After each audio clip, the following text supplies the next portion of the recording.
What's up, my precious little pack, and welcome back to VEGA Conflict. So the mobilization for this month begins in just a few hours. By the time this video is live, it should only be about 6 hours or 8 hours roughly. Or 4. I don't know, it just depends on when it goes live. But it should be any time in the general time frame of around 8 hours before the event starts.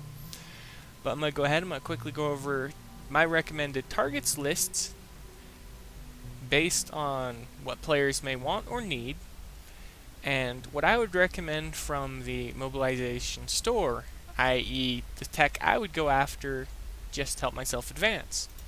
Let's kick it off with the recommended targets as well as what they give. There we go. Come on. There we go. Okay. Let me just bring up the backlist here. Recommended targets based on rewards. Bastion players without the Inquisitor Destroyer, I would recommend level 70 and 80 Vanguard fleets in favor of the Bastion drop boxes. They only go up to Mark 3, but they're not going to be as bad. And at level 80, you also get the the N Heavy Talonite plates. This is a step up for the bases, so we're getting some new base tech. I would have much rather had the N on the level 70 and the NL on 80, except for they haven't added it yet, so we're going to have to wait a little bit longer. For those of you that use the Paragons, I would recommend level 70 and 80 Brigade fleets. They drop the Mark 2 and 3 boxes, they drop the Psi missile fragments, and they drop the explosive heavy talonite plates 1, which is resistant to explosive damage by what, 25%? 25 or 50%. I can never remember with the plates. That and the fact this is the first time they've gotten the game, I'm trying to base it around what we've actually gotten for the ships. For those of you who use the Cavalier Cutter, which I actually don't see why anybody would use it, sorry, but honestly, I don't like suicide ships. Granted, I know how powerful they can be, but they're still suicide ships. But for those of you who use it, I would recommend level 70 and 80 in favor of picking up the Mark 2 and 3 boxes, along with some Xeno Surge Beam fragments, and I wouldn't actually recommend that. I would recommend you put Twin Fire Beams on it, just because longer range means you can open fire just a little bit sooner, or start the charging process before you close in range. And you get Projectile Heavy Talonite Plates 1 from the Cavaliers, which I find odd because they're an energy damage. I would actually expect both of these to drop energy, and I would actually expect the bases down here to have a third prize, and they would drop the Projectile Resistant Heavy Talonite Plates. Now, for those of you who have the Bastions and the Inquisitors, as well as a few built up, so basically you coiners, I would recommend hitting the Altarian level 30. Well, I mean, the 70, pardon me, I'm a little bit tired, and apparently I can't read. But I'd recommend the Altarian Outpost level 70, 80, and 90 in favor of the Mark 3, 4, and 5 boxes, but I also recommend hitting the level 70s if you're going to do that, so you can get all the way through Mark 5 boxes. And the prizes are, for the bases, Xeno Lance, the Lancer, the Driver fragments.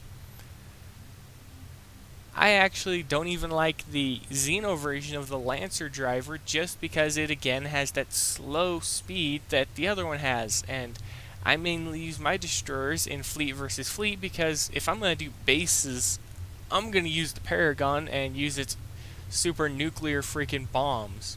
And if anyone wants to tell me if they're not nuclear bombs, I'm just going to blatantly point out. It goes up into your base and it just vaporizes everything with an escort of 2 to 3 bastions. And there's nothing you can do about it. So it unleashes its nuclear bombs and you just get a watch. But that is it for that prize list. Let's step on to the event store and the recommendations for it. Ugh. Tired.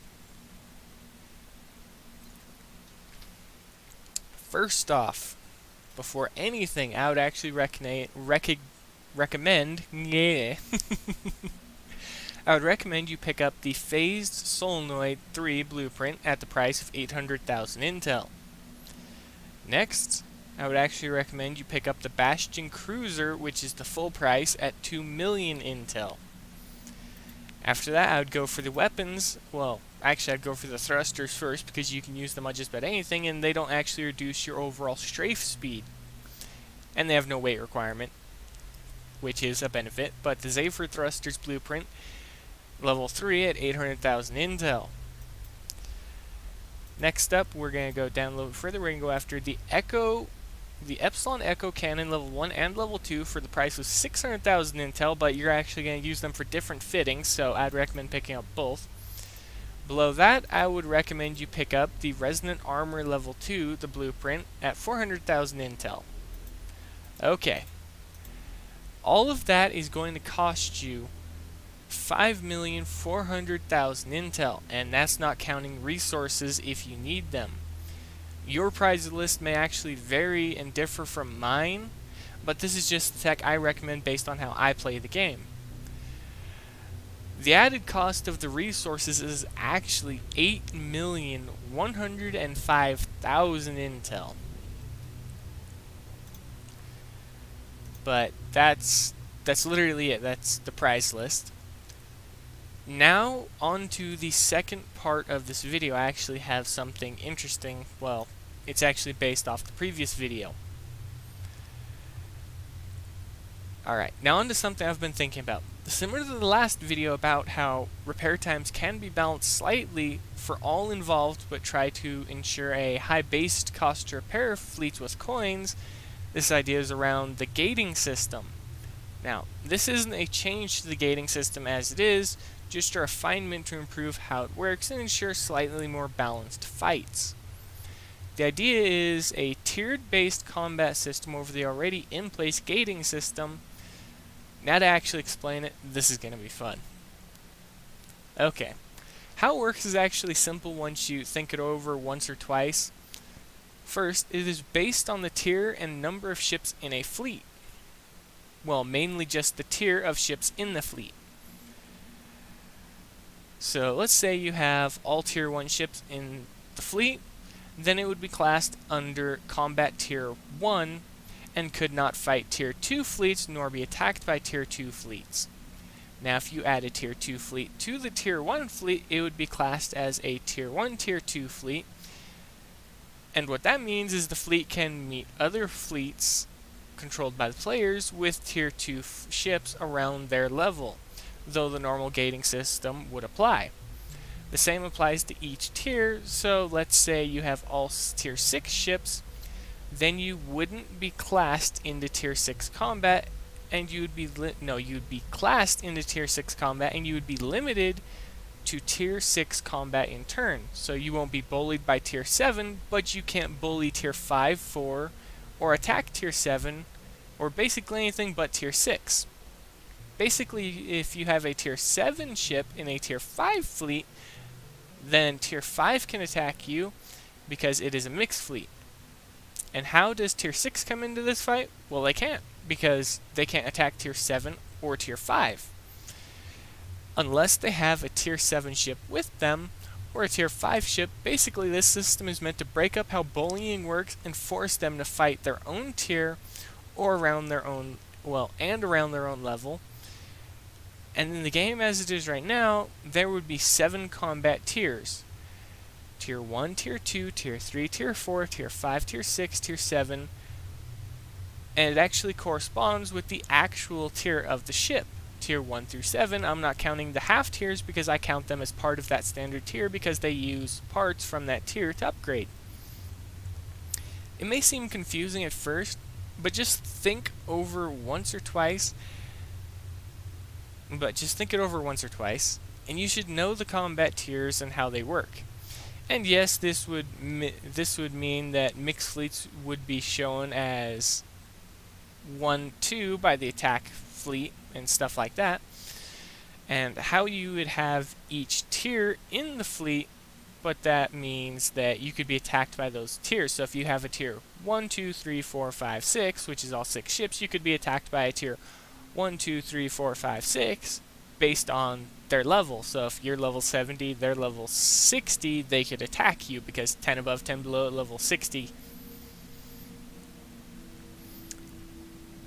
And now the best part, how would it be displayed? How would people be able to tell what type of fleets are what?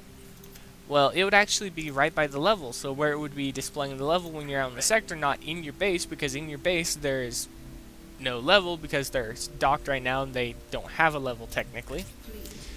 But how it would be displayed out in the sector, by your number right here, by your level, it would actually display, for this fleet, it would say 7-6 because it's got a tier 7 ship as well as tier 6 ships, so it could be attacked by a tier 6 or a tier 7 fleet. It would force people to mix their fleets a little bit more as well. Even the bullies would have to do that though, and it would be just to help balance it out some. So an entire tier 7 fleet cannot demolish a tier 6 fleet, and an entire tier 6 fleet cannot demolish a tier 5 fleet. However, mixed fleets will be able to still do so.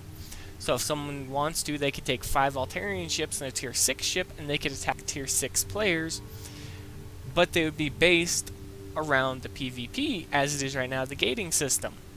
And how the gating system works is it's around every 6 levels you can attack 1 above, 1 below. So by level 60 you can attack 10 above, 10 below, provided you're attacking within your opponent's combat level, which is if they're level 50, you can't attack them if you're level 60 because you're not in their combat levels. You can't jump down 10 levels to bully them.